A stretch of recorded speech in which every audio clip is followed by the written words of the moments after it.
Hey guys, Lindsay from the DocClocker team here. I'm so excited you could join me today for yet another tutorial for DocClocker Academy. Now today we're going to briefly review how to build out your provider profile because let's face it, first impressions happen only once, so you have to make yours count. Not only in person, but online. And building out a great professional profile can help in several ways, like getting found in search engines, giving patients the desired takeaways, and really painting a picture of who you are. So if you'd like to learn more about building out your provider profile on the DocClocker web platform, stay tuned. Now here, I'm going to log into my administrator account. And I've logged in. Here I am at my administrator dashboard. Now from here, I'm going to journey over to our drop-down menu and select provider details. For today's example, we're going to use Tampa Telemedicine. Now under our provider listing section, we have options for a profile image. Now this image is going to be the thumbnail that patients see when they search you. So you're going to want to put a really nice professional headshot or potentially your company's logo. In this section, additional images, this is whatever images you'd like to share with your patients on your provider profile. So this can be images of your office or of your staff, and that's at your discretion, but you can add whatever image you would like here.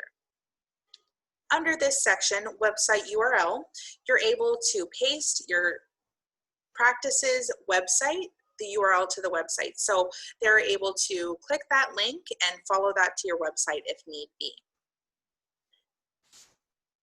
Now we've navigated to our insurance tab. Now here we're going to want to get really detailed under which plans we accept for insurances. Now let's take Aetna for example. You'll notice here Aetna has many different plans. So say you accept a EPO plan but not a PPO plan. Here you can select or unselect those plans, or if you accept all of them, great, select those too. And you're able to save those changes here. And of course, you're able to add self-pay as an option if you'd like to offer that for your patients. Next, we're going to navigate to our awards and accolades sections. Now here we're able to add any awards that we've received and the date that we have received them. This can really help to highlight your specialized areas and qualifications. And not only that, but it helps to impart professionalism and helps prospective patients feel more confident in choosing you as their provider. Now, navigating to our biography section, this is very important because a healthcare provider's online biography is the first introduction new patients have to who they are. So writing a great professional biography that is both informative and helps to show off your skills and personality can make a huge difference. What you choose to highlight could persuade prospective patients to schedule an appointment. Also, you should include keywords in your biography. New patients will likely use those keywords in a search query, which can increase the chances your website will show up on search engine results pages or SERPs. So you're able to edit that biography here, and this is really an opportunity to present your unique traits and explain what's different and compelling about your practice. Here you're going to want to let your true colors shine so prospective patients see you as a person, not just a white coat.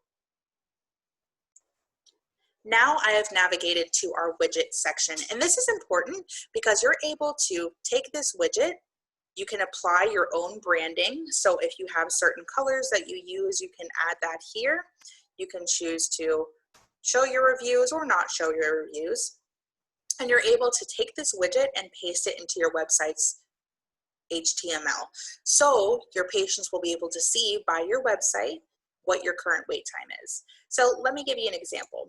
I'm going to navigate back to my office at a glance and adjust Tampa Telemedicine's wait time. You can see 0 to 15 minutes late now. And when I go back into my provider details and my widget, you can see this here has updated in real time.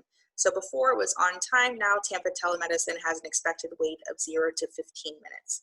And this is another tool to help keep your patients informed and most importantly safe, especially in the COVID-19 era. We do not want congested waiting rooms and we want to let our patients know if we're running a bit behind. And that is all there is to it, guys. If you have additional questions, please feel free to reach out to me directly. or visit info.docclocker.com. Stay tuned for more informative tutorials, and also remember, we are always here if you need an extra hand. Just reach out directly. Thank you.